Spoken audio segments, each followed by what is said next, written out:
Donc on reprend Bezrat Hashem, on est dans Parashat Ekev, jeudi. Et on va faire, si Dieu veut, un très beau texte sur la table. Parce que dans Parashat Ekev, il y a la bénédiction sur la nourriture. Vous savez que c'est la seule bénédiction qui est d'après la Torah. C'est-à-dire la seule chose d'après la Torah qu'on bénit, c'est la nourriture.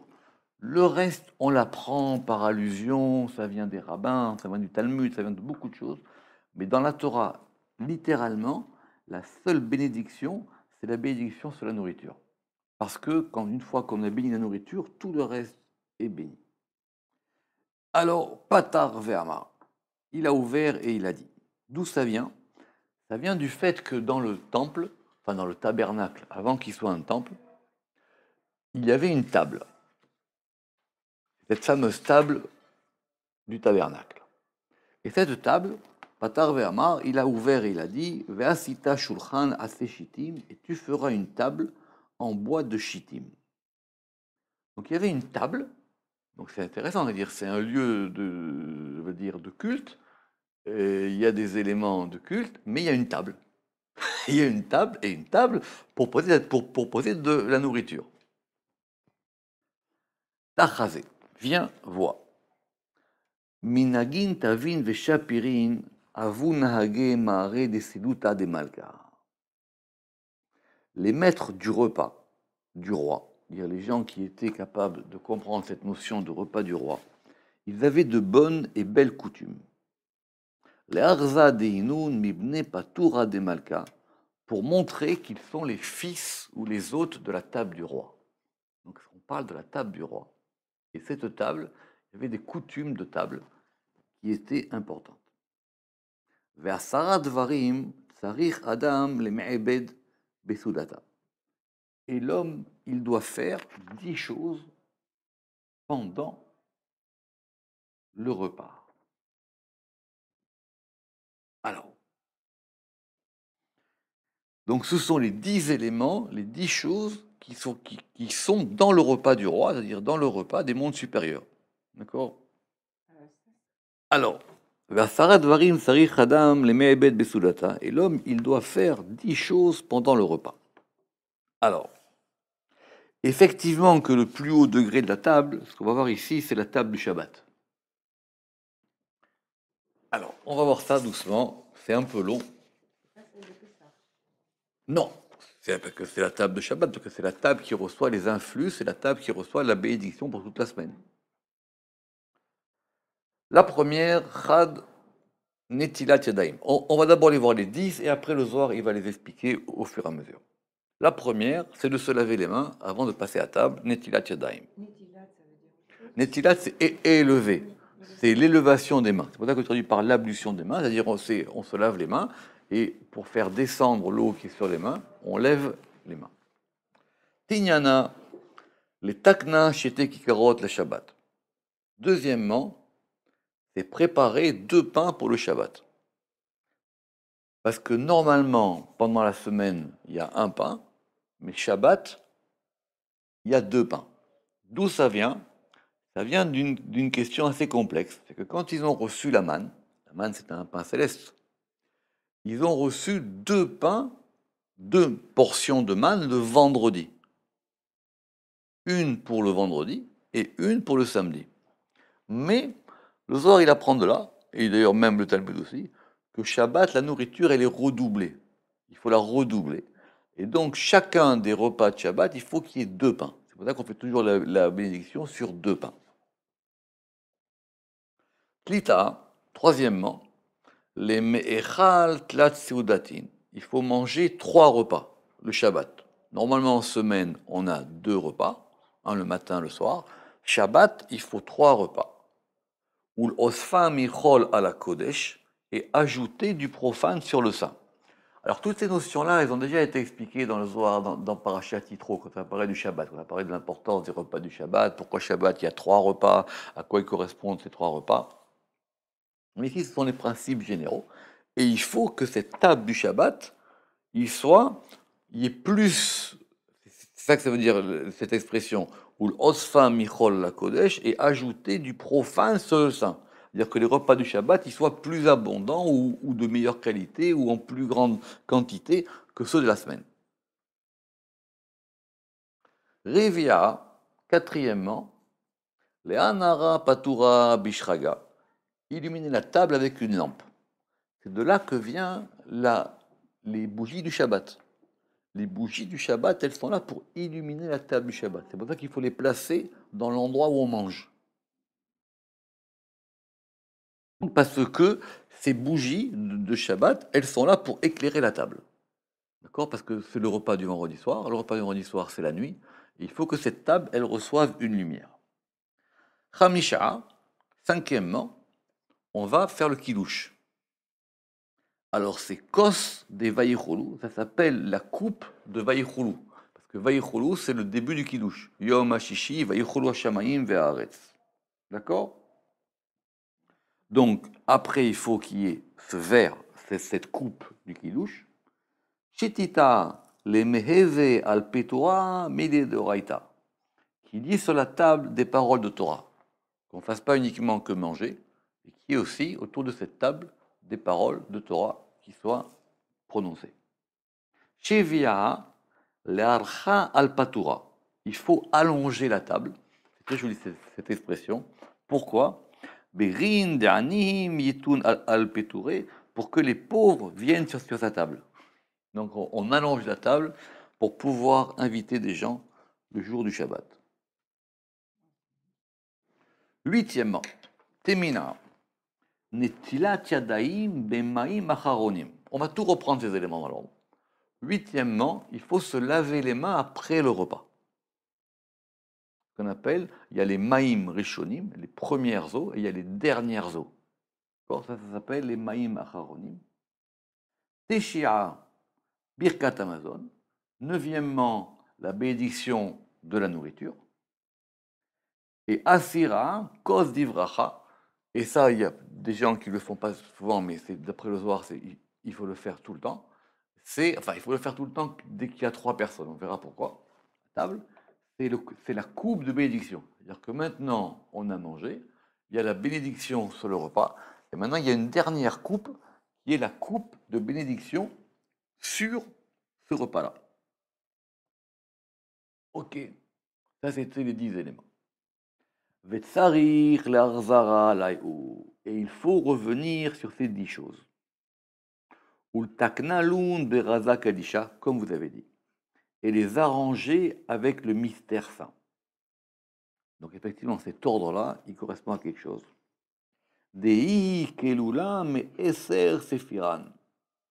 Parce que la sainteté qu'on veut sur cette table, elle est totalisée de 10 séphirotes.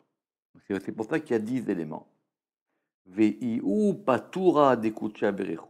Et ça, c'est la table du Saint béni soit-il. D'ailleurs, on le dit à la fin du repas, c'est ça, c'est la table qui est devant Dieu. Je ne l'ai pas ramené dans les notes, on verra plus tard. Hein. Le Zohar, il ramène dans les commentateurs une ancienne coutume des gens qui faisaient faire leur cercueil avec le bois de leur table. Parce que c'était l'élément le plus sacré. Exactement, c'est ça qui a reçu la bénédiction. Exactement. Et donc, ils faisaient faire leur cercueil avec le bois de leur table. Et elle est la table du Saint béni soit-il. Simplement, elle est misitra de Gvura, elle est du côté de la Gvura. Pourquoi elle est du côté de la force? Parce que la nourriture, d'abord, concrètement, il a fallu avoir de la force pour pouvoir la préparer, la cuisiner, l'acheter, avoir les moyens de l'acheter. Et que la table, elle est liée à la Gvura. Ce qu'on va voir maintenant. Ou Berinkar ou Kumar Rabanan. Et c'est pour ça que les rabbins ont établi que la table, Shulchan Batsafon, que la table, elle doit être posée au nord. Pourquoi au nord? Alors doucement. D'abord parce que c'était sa disposition dans le tabernacle. Dans le tabernacle, elle était disposée au nord. Exactement. Et le candélabre était disposé au sud. Non, ici la coupe elle est sur la table. Il n'y avait pas, de coupe au temple. Il n'y a pas de coupe. Donc cette table, elle est disposée au nord et le candélabre, il est disposé au sud. À tel point que le Talmud dit, c'est la note 11, que celui qui veut avoir la sagesse, parce que la sagesse, elle est liée à la lumière, donc la sagesse, c'est lié par rapport au sud, et celui qui veut avoir la richesse, c'est lié au nord. Donc la richesse, elle vient du nord, et la sagesse, elle vient du sud. Et c'est pour ça que cette disposition du temple, elle faisait qu'il y avait la table au nord et le candélabre au sud. Et maintenant, on va reprendre les 10 éléments dans l'ordre. C'est très bien? Alors, Chad, premièrement, Netilat Yadayim, l'ablution des mains, enfin, le fait d'élever les mains. Des Achi ou Kmoa Rabbanan des Matitin, parce que c'est ainsi que les rabbins de la Mishnah l'ont établi. Yadaim Mezuamot, Pesulot la bracha. Les mains sales, elles sont inaptes à la bénédiction. C'est vrai, c'est une bonne question. Pourquoi est-ce qu'on se lave les mains avant le repas? D'accord? Alors, c'est lié en fin de compte au service du prêtre. C'est une fonction de prêtrise. Parce que c'est comme ça que la Gemara l'explique. Que de même qu'un prêtre qui est sale, il est inapte au service, de même des mains sales sont inaptes à la bénédiction. Donc il faut une purification des mains. Alors, vous savez que c'est très... Bon, les sujets de purification et de sainteté, c'est très très compliqué. Mais en tout cas, on apprend tout ça des prêtres. Parce que les mains, c'est ce qui... D'abord, évidemment, après, pour des raisons simples, c'est ça qui va toucher la nourriture, etc. Mais les mains, c'est le premier vecteur par lequel on reçoit les choses. C'est pas simplement le fait par lequel on prend les choses, mais le premier élément par lequel on reçoit un influx, c'est les mains. C'est les mains le premier vecteur par lequel on reçoit les choses. C'est ça qu'explique le Sefer Yetzira. Exactement. Il dit que c'est un regard des mains. Pourquoi? Parce que les mains, c'est à la fois le récepteur et ce qui va donner cet influx. D'accord? Pourquoi on ne se lave pas le visage, par exemple? D'accord? Bon, les pieds, les prêtres se lavaient les pieds. Le Maïmonide, il ramène que il faut le faire. Donc, on apprend ça des prêtres. Ok. Tignana. Les mifsa al-chene kikarot be-shabbat, que le Shabbat, il faut rompre 2 pains. En tout cas, il faut qu'il y ait 2 pains à chaque repas. Des inun remizin bitre luche oraita, parce qu'ils font allusion aux 2 tables de la Torah. Pourquoi? Des hitivu be-shabbat zugot, parce que la Torah d'abord a été donnée Shabbat. D'après le Talmud, c'est impensable que le jour du don de la Torah soit un autre jour que le Shabbat. C'est forcément le Shabbat. La Torah n'a pas pu être donnée un autre jour. Ni dimanche, ni lundi, ni mardi, ni mercredi, ni vendredi. C'est forcément un Shabbat. Le don de la Torah n'a pu se faire dans le calendrier qu'un Shabbat. Et donc, selon tous les avis, la Torah a été donnée Shabbat. C'est marqué dans la Gemara d'ailleurs de Shabbat. Et comme c'était 2 tables, c'était donné en coupe, alors nous aussi, il faut qu'on ait 2 pains. C'est intéressant parce que d'habitude, on a l'explication que la nourriture, elle est redoublée. Ici, le Zohar, il dit, c'est parce que ça correspond aux 2 tables de la loi. Les 2 tables de la loi, elles sont dans les 2 pains. Les mechal shlosha sudatin Shabbat. Troisièmement, il faut manger 3 repas pendant Shabbat. Alors ça, comme je l'ai expliqué, kama de okmoa rabban de matnitin, comme l'ont établi les rabbins de la Mishnah, de Hama Chad Minayou, parce que un d'entre eux a dit, c'est remarqué ici, c'est Rabbi aussi, il a dit, si je demande qu'une chose, que ma part soit avec ceux qui font les 3 repas du Shabbat, des inun shelimu de sheva birchahan disruta, car ils sont la complétude des 7 bénédictions de la prière, la shlama be'un le eser, pour les compléter en 10. Très bien. Alors, qu'est-ce qui se passe? Évidemment, c'est le Zohar. On a expliqué plusieurs fois que les 3 repas de Shabbat, ils correspondent aux 3 degrés, on va dire Keter, Malchut, Tiferet, tout ce que vous voulez. Mais ici, le Zohar, il donne une autre explication. La prière du Shabbat, elle est différente de la prière de la semaine. On est d'accord? Il y a 3 prières pendant Shabbat, on est d'accord, comme dans toute la semaine. Maintenant, ce qu'on appelle la Hamida, la prière donc dite debout, alors que pendant la semaine, elle comprend 18 bénédictions. Le Shabbat, elle n'en comprend que 7. C'est-à-dire, il y a toujours les trois premières bénédictions d'introduction, ça ne bouge pas. Magen Avraham, Mechaya Metim, El Kadosh. Et les 3 dernières de conclusion, elles ne bougent jamais. Amachazir Shechinatu Letzion, Atoshimcha Ulchana Ilodot, Amevarech et Amu Israël Bashalom. Ça ne bouge pas. Mais le Shabbat, il n'y en a qu'une au milieu, qui est celle qui s'appelle la sanctification du Shabbat. Alors il dit, comme il y en a 7, les 3 premières, les 3 dernières, ça bouge jamais. Quelle que soit la prière de l'année, matin, après-midi, soir, Kippour, Shacharit, Rosh Hashanah, Rosh Chodesh, tout ce que vous voulez, ça bouge pas. La seule chose qui change, ce sont les prières intermédiaires. Pendant la semaine, il y en a donc 12, on fait compte, il y en a 13, bref. Donc, on arrive à 18. Pendant le Shabbat, il n'y en a qu'une. Il n'y a qu'une seule bénédiction intermédiaire au milieu, qui est Mekadesh à Shabbat. Ici, il dit quoi? Ici, il dit que ces 7, quand elles vont s'ajouter aux 3 repas du Shabbat, ça fait 10. C'est ça qu'il dit. Oui, car ils sont la complétude des 7 bénédictions de la prière pour les compléter en 10. Et ainsi, on va arriver à 10 firotes. C'est très difficile à comprendre. C'est-à-dire comme si chacun de ces repas était une bénédiction qu'on ajoutait aux bénédictions du Shabbat.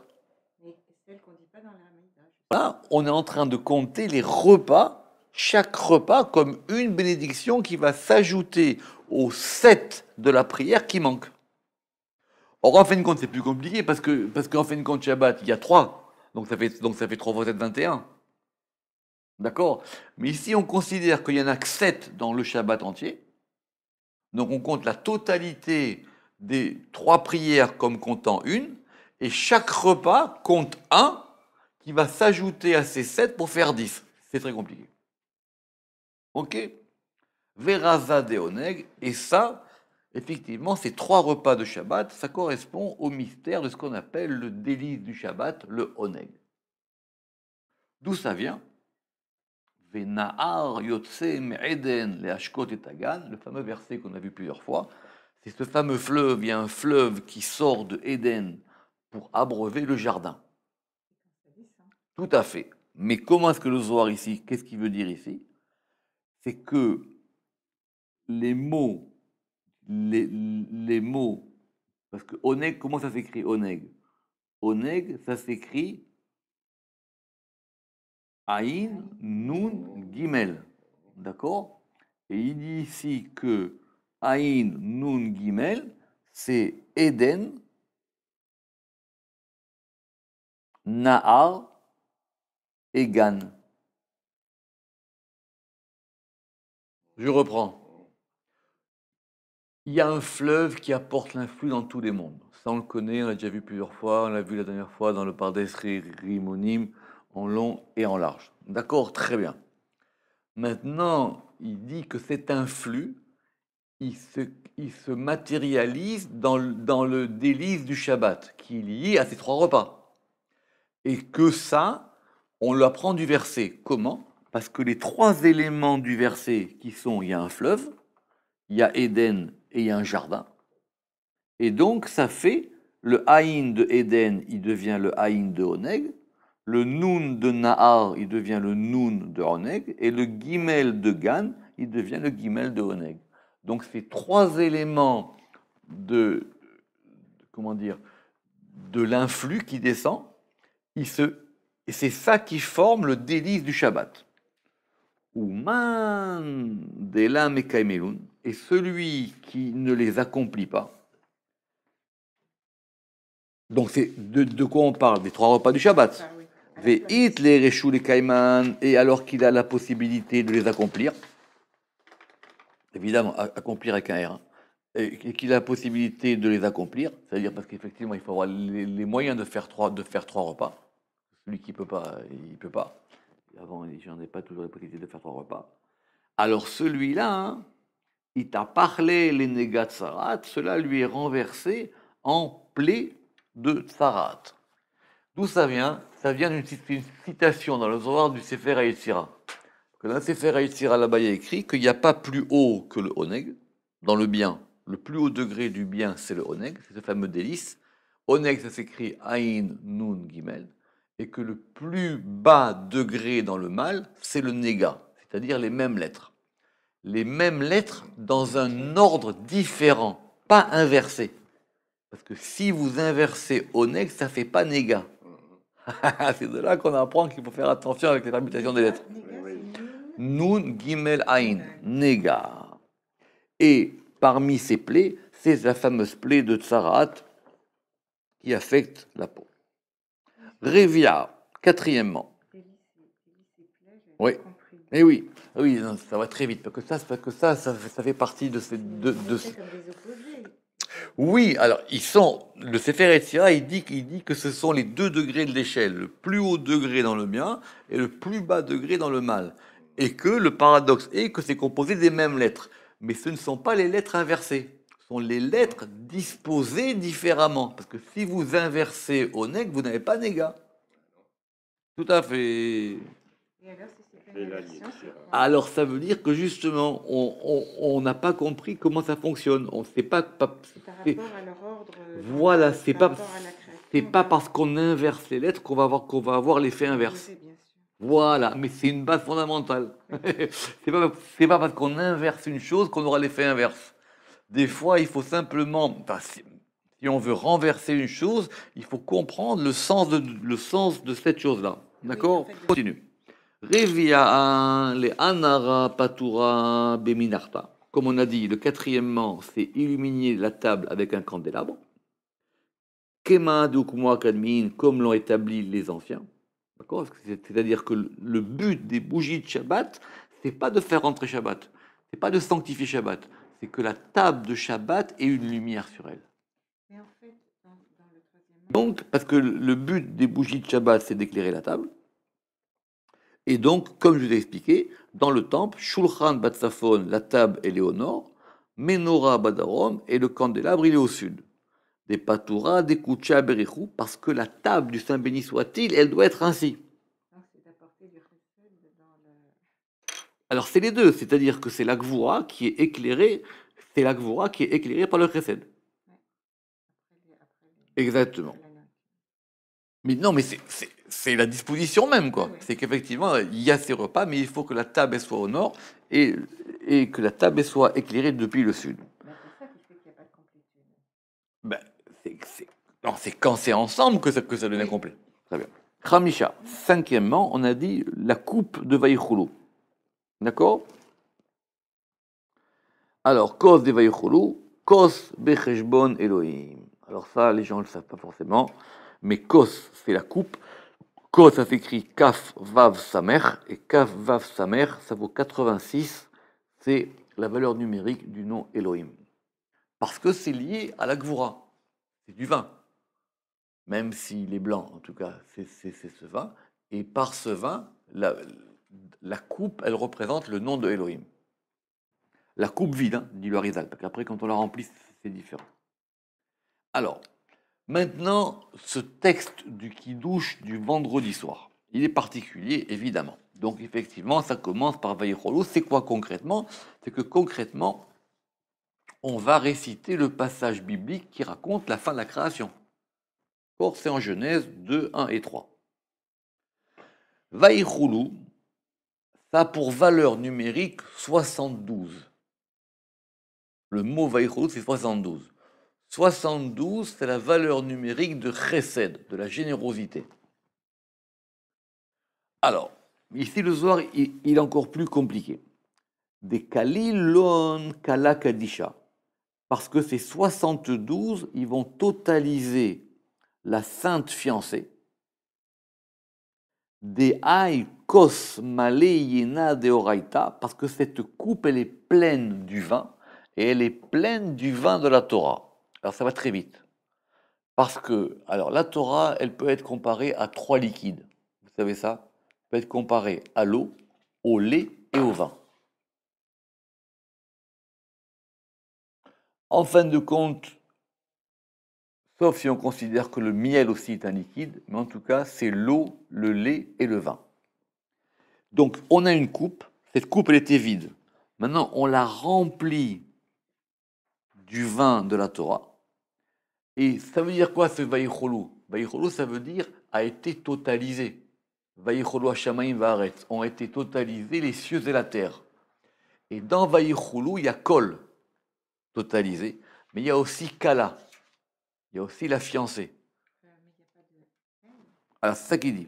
Alors, Kala Kadisha, c'est vrai qu'il n'y a pas de haie, mais le soir ici, il entend que c'est pour totaliser ça. Et par cela, Sarir le Asada à l'Ouvda des Bereshit, et par cela, on témoigne de l'œuvre de la création. Celui qui fait le kidouche le vendredi soir, il devient témoin de la création. Il est témoin que la création a été achevée et il est témoin de la perfection de la création. C'est ça le kidouche. Et donc, c'est pour ça que ça arrive en 5e position. Et une fois que tous ces éléments-là ont été établis, maintenant, par ce vaïchoulou, ça veut dire que par cette totalité-là, et c'est effectivement, alors en gros, c'est que c'est le nom de Elohim qui est maintenant rempli par le vin.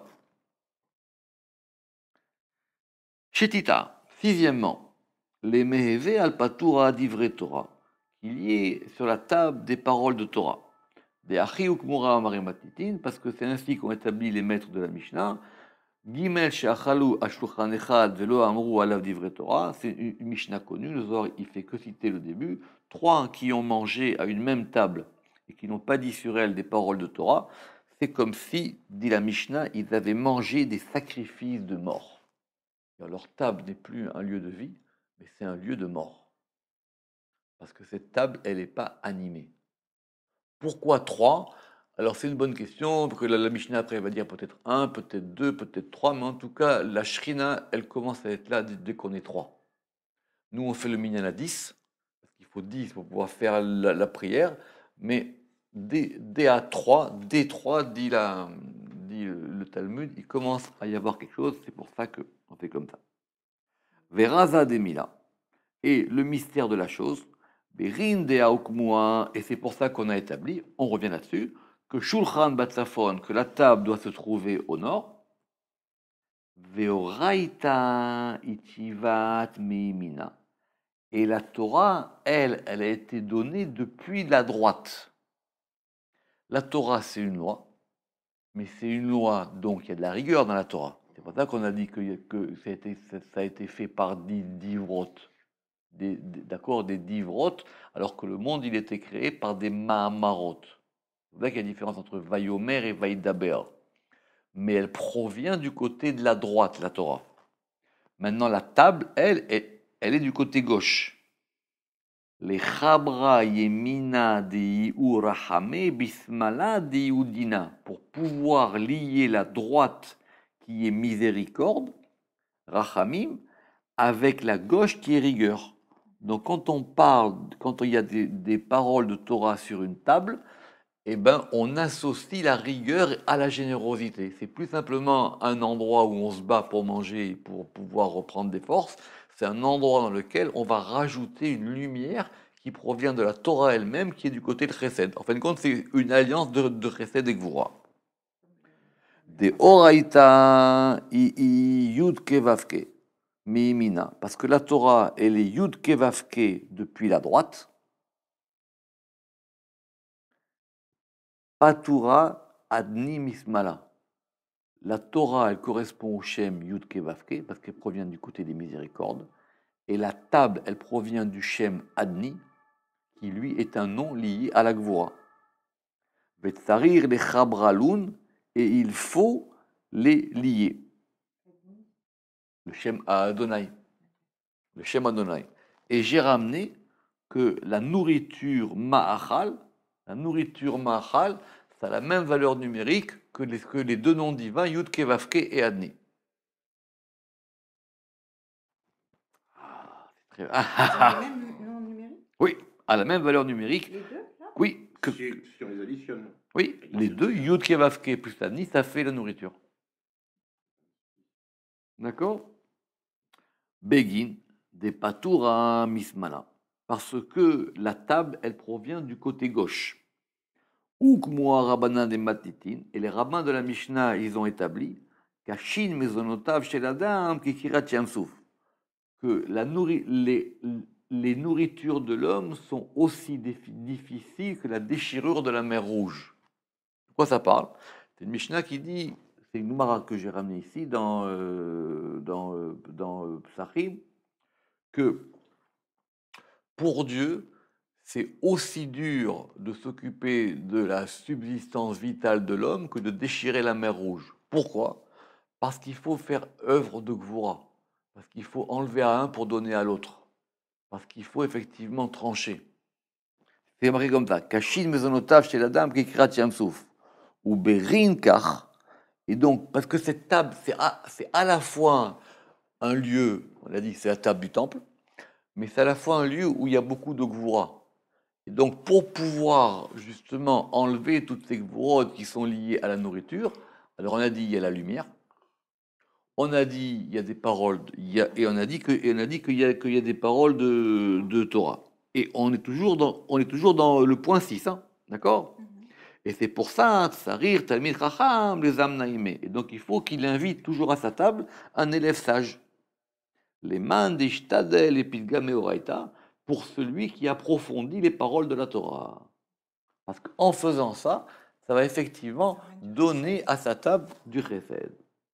Shevia, le septième, c'est effectivement l'Acha al-Patura, donc d'allonger la table à cause des pauvres, Begin Anim, ou Berinda, et à cause de ça, Kol ha-ma'arich ashulchano, ma'arich no yamav ushnotav. Tout celui qui allonge sa table, on lui allonge ses jours et ses années. Oui. Ou Berinkar, et c'est pour ça qu'il est écrit, ça c'est connu, ou Tzedaka Tatsil Mimavet, la Tzedaka qui n'est pas la charité, qui est une justice, qu'on donne, c'est juste, c'est pas qu'on est sympa, c'est que c'est une justice de rendre à quelqu'un qui n'a pas de quoi manger, de lui apporter à manger, et ça sauve de la mort. Temina, huitièmement, les Maïm Acharonim, les dernières eaux, c'est-à-dire qu'on se lave les mains après le repas. Alors, Maïm Acharonim de Takinunun. Alors, ça, c'est assez bizarre. Les premières eaux avant le repas, on a dit que c'est pour se purifier. D'accord? Maintenant, il y a une coutume qui s'appelle Maïm Acharonim, le fait de se laver les mains. Donc, c'est moins important que les premières. On n'a pas besoin d'un kéli, on n'a pas besoin de faire 3 fois avec les mains, etc. Mais le Talmud, il donne à ça une explication bizarre. Il dit parce que c'est à cause du sel de Sodome. Begin melach sédomite. À cause du sel de Sodome, à Mesame et Ainaïm qui aveugle les yeux. Évidemment. Alors, concrètement, de quoi il s'agissait? D'après le Talmud, c'est que comme effectivement, il y a des parties, même si on a des couverts, il y a des aliments qu'on va manipuler, et qu'il y a un fameux sel de Sodome, que ce sel de Sodome, si il touche les mains, quand après on se touche les yeux, ça peut rendre aveugle. D'accord? Et c'est la raison pour laquelle on a institué cette notion de Netilat Yadayim, des dernières eaux. Mais le Zohar, il dit, ça c'est d'après le Pshat. Veraza Demila, mais il y a le mystère de cette chose-là. Effectivement, on revient à nos notions de sanctification des prêtres. Qu'est-ce qui est marqué là-bas? Enfin, de façon générale, Ve'it kaddishtem ve'item kedoshim. Et vous vous sanctifierez et vous serez saints. Ça a l'air d'une redite. Et vous vous sanctifierez et vous serez saints. Alors le Zohar, il reprend ce que la Gemara elle dit aussi là-bas. Ve'it kaddishtem et vous vous sanctifierez. Ce sont ilu ma'im rishonim, ce sont les premières eaux, c'est-à-dire le fait de se laver les mains avant le repas. Vitem kedoshim, et vous serez saints, ilu ma'im acharonim, ce sont les dernières eaux. En général, on dit que c'est pour pouvoir enlever les impuretés qu'on aurait pu avoir pendant le repas, avant de faire la bénédiction finale. Le début, c'est pour pouvoir, comme dit le verset, le début, c'est pour se sanctifier. Et une fois qu'on a mangé, Maintenant, on va vraiment devenir saint, parce que la sainteté, c'est quoi? La sainteté, c'est être capable de raccorder la matière au spirituel. C'est ça la sainteté. Évidemment. Et maintenant, il faut tout faire remonter. Et pour pouvoir tout faire remonter, alors il faut se débarrasser de ces scories. Teshia, kos dibracha. Alors attention. Et maintenant, le neuvièmement, c'est la coupe de bénédiction. Alors, si vous avez fait attention, parce qu'on a été un peu vite, il faudra le reprendre. On a sauté le Birkat Amazon. Eh oui, parce qu'il était en neuvième dans la première liste. Et là, on est passé et que... On est en 9e. Quoi? On est en 9e, là. Non, on est repassé en... La coupe de bénédiction. on est en neuvième. Mais normalement, elle est en 10e.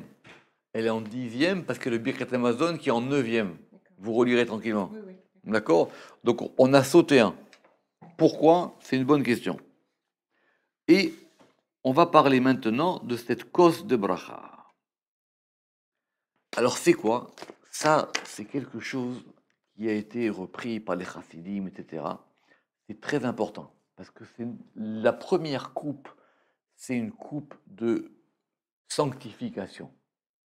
Mais la dernière coupe, c'est la coupe de bénédiction. D'accord? C'est la coupe qui bénit le repas. D'accord? Le Midrash, la Gemara raconte qu'à la fin des temps, il y aura un grand repas. Et à la fin de ce repas, il y aura aussi cette coupe de bénédiction. Et cette coupe de bénédiction, ce sera le roi David qui la portera. Et elle aura une dimension, je ne me rappelle plus, de 10 ou 20 litres. Une coupe qui prendra 10 ou 20 litres de vin. Et à ce repas, on mangera le Léviathan, qui avait été salé depuis les jours de la création. Et ce sera la coupe qui bénit le repas. Donc la première, c'est une coupe de sanctification, mais la dernière, c'est la coupe qui amène la bénédiction. Et cause d'ibracha, et cette coupe de bénédiction, elle est particulière, parce qu'elle-même, elle se subdivise en 10. Et les maîtres de la Mishnah ont établi Asara dvarim nemeru bikos debracha. 10 choses ont été dites pour la coupe de bénédiction, ve'inin et nun, et les voici. Alors attention, c'est compliqué, c'est une Gemara dans Brachot. Premièrement, alors ce sont des choses très très complexes, mais vous allez voir comment on s'en sort. Itour. Itour, il faut qu'il y ait un couronnement. Le Talmud y ramène ces 10 choses, mais il a des discussions pour savoir qu'est-ce qu'elle veut dire. Ça veut dire quoi? Alors, c'est une discussion. D'après Rabbi Yehuda, c'est-à-dire que cette coupe-là, on l'entoure d'autres coupes. Et d'après Rav Rizda, c'est-à-dire, d'après Rav Rizda, cette coupe, elle est entourée d'autres coupes.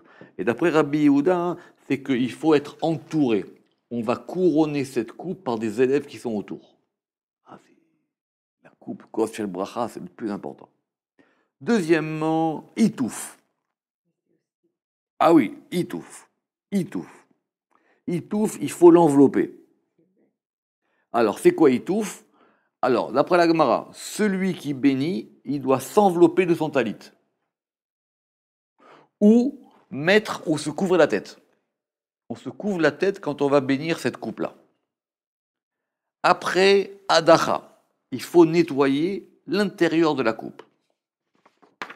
Après, il y a Shtifa, il faut laver l'extérieur de la coupe. Donc, on la lave à l'intérieur et à l'extérieur. Après, Chai. Chai, ça veut dire que le vin qu'on doit mettre dans cette coupe, il faut qu'il soit du vin pur. C'est ce qu'on appelle le vin vivant. Ce n'est pas du vin qui est coupé. D'accord? Malé, la coupe, elle doit être pleine. Alors, au mekablo bishte yadav, et il la reçoit de ses deux mains.